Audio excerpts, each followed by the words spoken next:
En el fondo, analizando a fondo lo que entendemos por realidad, todo se reduce a un conjunto de sensaciones. Hume dice en realidad, hablar de real o irreal, en realidad la forma de distinguir la realidad de la ficción es simplemente por estados del alma. La impresión en realidad es un estado del alma con más fuerza y más vivacidad. O sea, donde la sensación tiene esa característica de presentarse con una claridad y con una fuerza que la idea no tiene. Para Hume, la causalidad, la sustancia y el yo son solo creencias, pero de hecho yo jamás tengo experiencia de ellas. Si me atengo solo a la experiencia, debo decir que el yo se me aparece como un haz de sensaciones, como un puro fluir de actos de conciencia. La idea de sustancia, por su parte, se disuelve en sensaciones que nosotros agrupamos espacio-temporalmente. Y en cuanto a la causalidad, no es más que una sucesión de fenómenos que, por hábito, tendemos a considerar necesaria.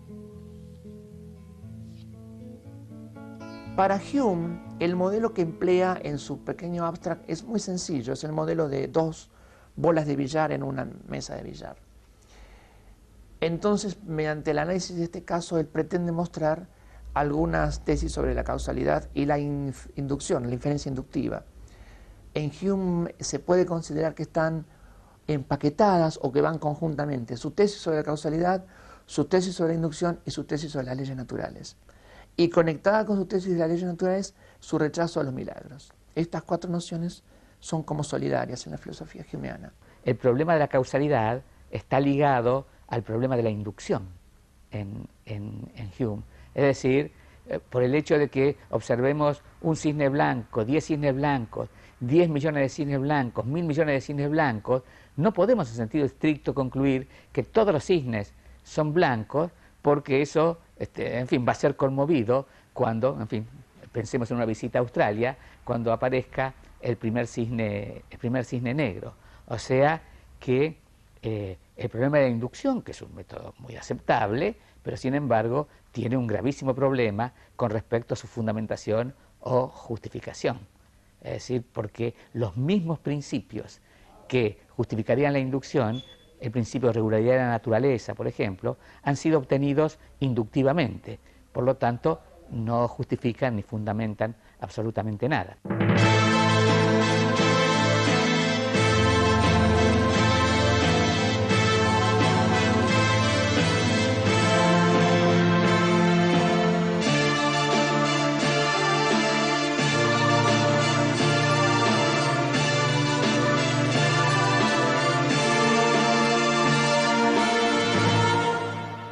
David Hume.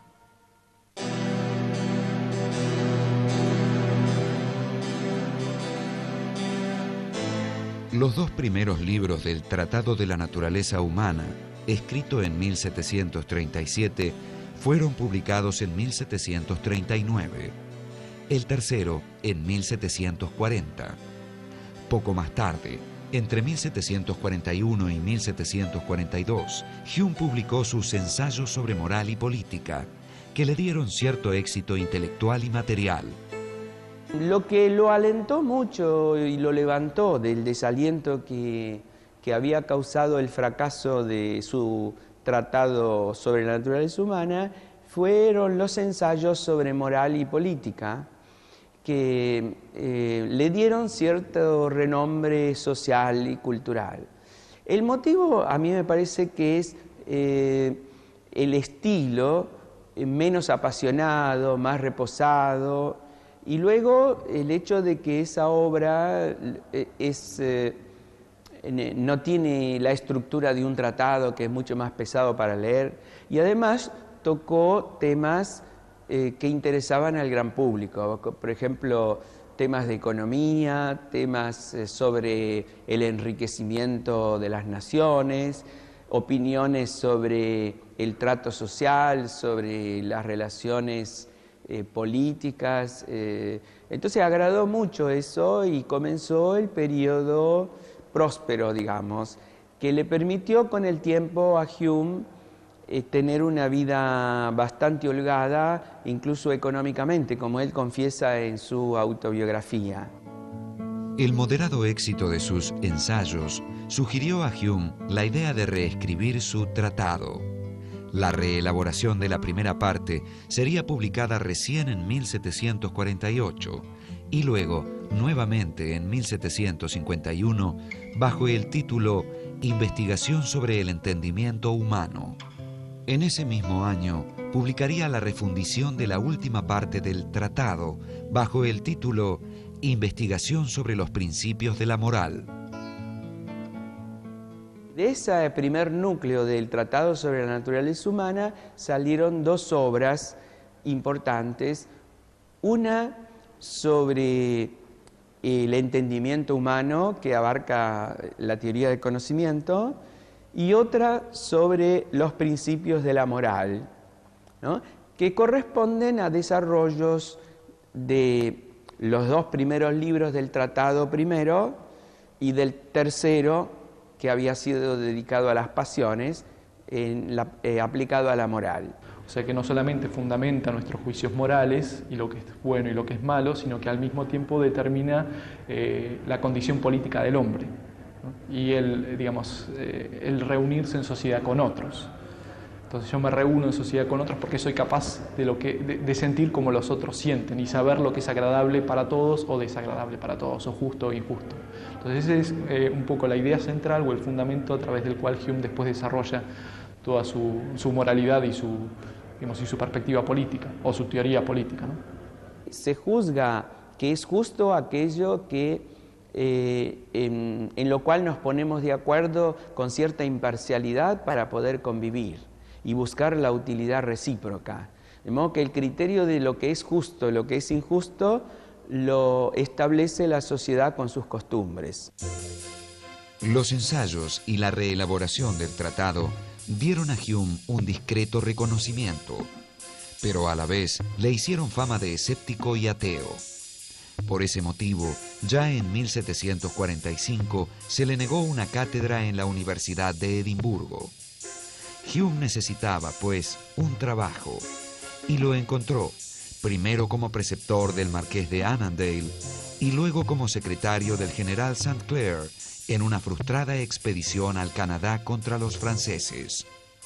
La aventura le valió a Hume el ingreso en la vida diplomática.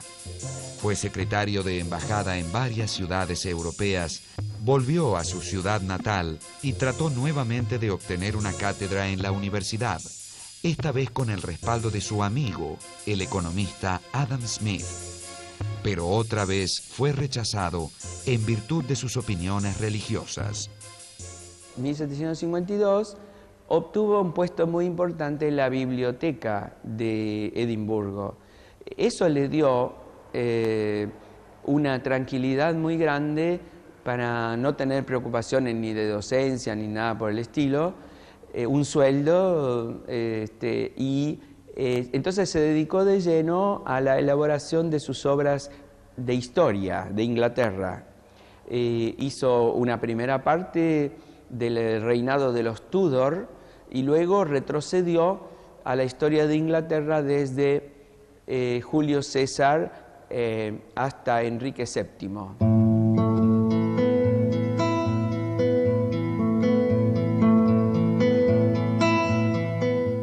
Las obras históricas de Hume